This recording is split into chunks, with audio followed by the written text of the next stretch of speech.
તો ભાઈ મનસુખભાઈ તો ઘરે માતાજીનું મઠ બનાવ્યું છે, બરાબર, વાડીએ બનાવ્યું છે, ગૌશાળાના નામથી જગ્યા વારી લીધી છે, બરાબર.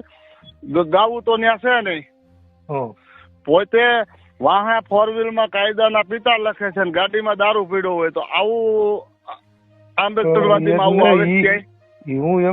મિત્રો, સોશિયલ મીડિયાની અંદર અત્યારે આ વસંત ચાવડાનું છે કોલ રેકોર્ડિંગ વાયરલ થાય છે. એમાં રાજુભાઈ છે એને કોલ કરે છે, તો એનું કોલ રેકોર્ડિંગ તમે પૂરું સાંભળો. કોલ રેકોર્ડિંગ પૂરું સાંભળો એ પહેલાં મિત્રો ચેનલને લાઇક કરી દેજો, ચેનલમાં નવા આવ્યો હોય તો સબસ્ક્રાઈબ કરતા જજો અને વિડીયોને શેર કરી દેજો. મિત્રો સાંભળો તમે હવે પૂરું રેકોર્ડિંગ. તમે કોને ફોન કર્યો? તમે રાજુભાઈ બોલો છો? મારું? હા રાજુભાઈ, વસંત ચાવડા બોલું છું, અમરેલી. બોલો. તમે તમારી કઈક માંડવાની પત્રિકા આવી છે, શું છે? માંડવો છે માતાજીનો. એટલે પણ આંબેડકર ભવનમાં? આંબેડકર ભવન તો બીજાની મિલકત છે, એમાં કોઈ સરકારી ફાળો કે એવું કઈ છે નહીં. એટલે સરકારી ફાળો હોય કે ન હોય, પણ આંબેડકર ભવન તો છે ને. એટલે એ પ્રાઇવેટ એક જણે બનાવેલું છે. કોણે બનાવ્યું? આવીને જોઈ જાવ ને. પણ તમને ખબર છે કયો ને? મારે શું કરવાનું? આવી રીતે જ ઉગ્ર કરીને મનસુખ રાઠોડે આ બધું કર્યું છે. મનસુખ રાઠોડ કોણ છે? રામોદ નો. હું નથી ઓળખતો. એને જ પત્રિકા નાખી છે ને. ઈ મને નથી ખબર, મારી પાસે ત્યાંથી નથી આવી. મારી પાસે ફેસબુકમાં હમણાં જોતો હતો તો દેખાણી, એટલે મેં તમને ફોન કર્યો. સારું કર્યું ફોન કર્યો એમાં. એટલે એમ નહીં, એટલે કઈ સમજાવો ખરી એમાં શું છે, ખબર તો પડવી જોઈએ. સમજાવવામાં તો ભાઈ છે હું 4 દિવસથી સમજાવું છું, બરાબર. એ ભાઈ 18/3/2016 ના માંડવો કર્યો તો, જેને આ પોસ્ટ વાયરલ કરી ને એને માંડવો કર્યો તો. વોટ્સઅપ વાપરો છો ને આ નંબરમાં? હા, વાપરું છું. હા, એટલે હમણાં તમારા પત્રિકા નાખવું, મારી પત્રિકા નાખે, ઓલી નાખે, બરાબર. અને ટેલી કરવા તમારે ક્યારેક સમય સંજોગે કામ આવશે. એમાં એને આંબેડકર નો ફોટો, મેલડી માનો અને પોતાનો એને એક જ લેવલમાં કરીને રાખ્યો છે, બરાબર. એને તમે એટલું તો પૂછી લેજો કે આ ત્રણેય કેવી રીતે એક લેવલમાં થાય. બરાબર. એટલે ઈ કોણ છે જેને આવી પત્રિકા છાપી? એ ભાઈ ના નંબર, નામ બધું તમને હું દઉં છું ને હમણાં. ચાલો, બરાબર. બીજા નંબરમાં હું ચાવડાભાઈ, તમારું નામ કીધું? વસંત ચાવડા. વસંતભાઈ ચાવડા, બરાબર છે. વસંતભાઈ, હું તમારા બાજુના ગામનો છું. તમારે મારે કઈ લાંબો ફેર નથી. આપડે 35-40 કિલોમીટરના ગાળાના માણસો છે. બરાબર. પર ડે મારો 4-5 વર્ષ છોકરો મારો ત્યાં ભણ્યો હતો. એક ભાઈ મારો ત્યાં રહે જ છે, લાલાભાઈ લખેલું રહ્યું ને, એ ભાઈ ત્યાં જ રહે છે, નાનો, અમરેલીમાં. બરાબર. કોઈ હું તમારી યાર એવો વ્યક્તિ તમને કઈ ઉગ્ર નથી થતો, તમને એવો કઈ બાંડા જવાબ નથી દેતો. હું તમને એક પ્રેમથી કહું છું, મારી પાસે ઘરે, મારા પોતાના ઘરે જગ્યાનો અભાવ છે, બરાબર. બરાબર. મારા માણસો આવે તેને સાચવવા ક્યાં? બીજા નંબરમાં આંબેડકર ભવન ની અંદર આપણે માંડવો હજી મેં કરી નથી નાખ્યો, બરાબર. તમે બધા આવો, મને આ 200 માણસો મને ફોન કર્યા, હજી કોઈનો ફોન કાપ્યો નથી, કોઈને એવો બાંડો જવાબ નથી દીધો. અને વ્યક્તિ દીઠ બધાના નંબરે ટેલી કરું છું, એ તમને કહી દઉં. બરાબર. દઈને કાયદેસર ફાઇલ બનાવવાનો છે, અને જયારે આ કઈ અત્યાચાર થાય ને ત્યાં તમારી માથે ફોન આવી છે કે આ અત્યાચાર નાત માથે થાય છે, આનું શું કરવું? નાત માથે થાય તો સમજાય, પણ હું એમ કઉ છું, તમે આજે લખો છો ને ટેલી કરો છો ને, બહુ સારી વાત છે. જરૂર પડે તો બધાનો ઉપયોગ કરી લેવો જોઈએ, એટલે ખબર પડે કોણ કેટલામાં છે.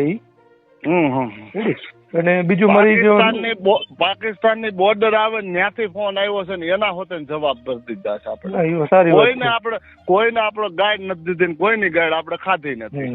રાજુભાઈ, તમે વ્યવસ્થિત જ મજા આવે એમ જ નક્કી જ કરી લીધું છે. ગામોત્રા કરવાનો, કંકોત્રી બાંટવાનું છોકરાને કહી દીધું છે, બરાબર. બીજા નંબરમાં પોતે નક્કી કરીને બે ગયો છે, હું ગાડી નથી હાંકતો હમણાં, કેમ કે ફોન જ એટલા આવે છે કે બીજો હોય ને તો કા ફોન સ્વિચ ઓફ કરી નાખે, કા માંડવો કેન્સલ કરી નાખે, કા દવા પી જાય. મેં તો એમાંથી એક પ્રશ્ન નથી કર્યા, બધાની સામો આપણે. હું પોતે સાચો છું, મારી પાસે પ્રૂફ છે. જેને વિડીયો વાયરલ કર્યો ને તો નાઇટના અને સમાજની રૂએ અને જે કોઈ આ દળ હાલે છે ને એના નામથી સરી ખાય છે. અમે એ તો નથી જ કર્યું. તમે શું બિઝનેસ કરો છો રાજુભાઈ? કડિયા કામ કરું, મજૂરી કરું. અરે વાહ. છોકરા મારા ભણે છે, ડિપ્લો પૂરું કર્યું, ડિગ્રી કરે. બરાબર. હું તમને પ્રશ્ન પૂછું, ખોટું લાગે તો માફ કરજો. ના ના ના ખોટું ના ના ના. પૂછવાનું કારણ એ છે કે માંડવો કરવાથી શું થશે? કાંઈ ન થાય. તો શું કામ કરવું? બસ મોજથી કરવો છે. તમે માનો છો કે માતાજી ભગવાન જેવું કઈ છે? હવે હું તો, તમારી ઉંમર કેટલી? મારી 38 વર્ષ. 38 વર્ષ. હવે 43 વર્ષ. હું 30 વર્ષથી આંબેડકરવાદી છું. એની પાસે મારી પાસે પ્રૂફ છે અત્યારે. જેથી 32 ફોન હતા ને તે હું આંબેડકરવાદી ત્યારે હોતે ફોટા પાડેલા આજની તારીખમાં મારી પાસે છે.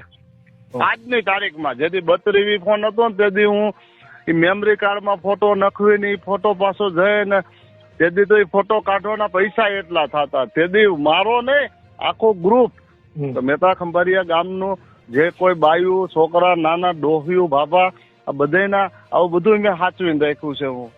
હું કોઈ તે આંબેડકરવાદી શું જ છું એમ શું જ. સાહેબ તમે આંબેડકરવાદી થઈ અને આ વસ્તુ જે કરો છો આનો જે પ્રચાર થાય ખોટો થાય એવું નથી લાગતું તમને? ના ના કાંઈ ખોટો નથી. મને મોજ છે ને હું મજા આવે. તો આંબેડકરવાદી આવો પ્રચાર કરે? પણ આ ભાઈ જેને વિડીયો વાયરલ કર્યો એ શું છે એને પૂછી જોઉં તો એને તો મૂકો પડતા હોય. એટલે મેં તમને પૂછ્યું કે મનસુખભાઈ કોણ? હું નતો. ભાઈ મનસુખભાઈ તો ઘરે માતાજીનું મઠ બનાવ્યું છે. બરાબર. વાડીએ બનાવ્યું છે. ગૌશાળાના નામથી જગ્યા વારી લીધી છે. બરાબર. ગાવું તો ત્યાં છે નહીં. પોતે વાહે 4 વ્હીલમાં કાયદાના પિતા લખે છે ને ગાડીમાં દારૂ પીડ્યો હોય તો આવું આંબેડકરવાદીમાં આવું આવે ક્યાંય? હું એમ કઉ છું કે ઈ કરે છે એવું હાલો તો એનો મતલબ એવો છે કે આપણે કરવું? ના હું ક્યાં કરું છું. તમે એમ કહો છો ને કે હું આંબેડકરવાદી છું તો આંબેડકરવાદી વ્યક્તિ હોય ઈ આવી રીતે માતાજીના પિતાજીના માંડવો કરીને પ્રચાર કરે ખરો? બધું કરવાનું હોય એવું કઈ ને સમાજમાં. તો આંબેડકર ભવનમાં લગ્ન ને બગન નહીં કરવાના ને? લગ્ન ની વાત નથી કરતો હું. તમને કઉ છું કે બાબા સાહેબ આંબેડકરે 14 ઓક્ટોબર 1956 દીક્ષા હુકમ જગ મરાવા લીધી સાહેબ એમ કઉ છું. બાબા સાહેબ આંબેડકરે 14 ઓક્ટોબર 1956 જે દીક્ષા લીધી બરાબર, એને 22 પ્રતિજ્ઞાઓ આપી કે હું રામ લક્ષ્મણ ને કે શંકર પાર્વતી ને કોઈને ભગવાન નહીં માનું. બરાબર. હું એની કોઈની સેવા પૂજા નહીં કરું. તો આપણે આંબેડકરવાદી હોઈએ તો આપણે ભગવાનને માનતા હોઈએ?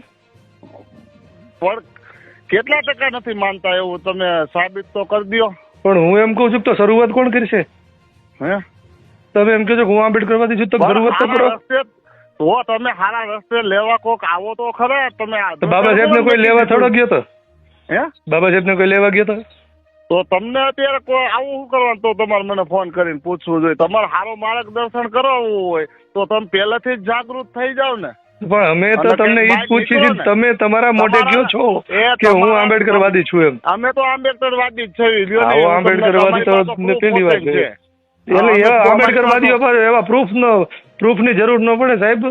આંબેડકરવાદી છે ને બાબા સાહેબ ની વિચારધારા પ્રમાણે કામ કરતો હોય ને એ કરતો જ હોય. એના માટે આપણે ફોટા પાડીને કે વિડીયો બનાવીને પ્રૂફ કરવાની જરૂર જ નથી. હું માત્ર એમ કઉ છું કે જો બાબા સાહેબ ને માનતો હોય એ વ્યક્તિ આવો પ્રચાર ન કરે.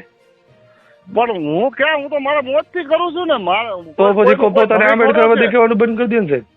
અમે ક્યાં તમને કહ્યું છે? તમે કહો છો એટલે અમે કહ્યું. તમે કીધું હું આંબેડકરવાદી છું. તમે શું કામ આંબેડકરવાદી પોતાને સાબિત કરવા માંગો? કેમ કે આંબેડકરવાદી આવો ન હોય જે અંધવિશ્વાસનો અને જેનું અસ્તિત્વ નથી એવા ભગવાનોનો પ્રચાર કરે એને આંબેડકરવાદી ન કહેવાય? ના ના બધું કરવાનું હોય. એટલે તો તમારી જેવા પ્રચારકો છે ને એના લીધે જ સમાજ માર ખાય રોજ ઉઠીને.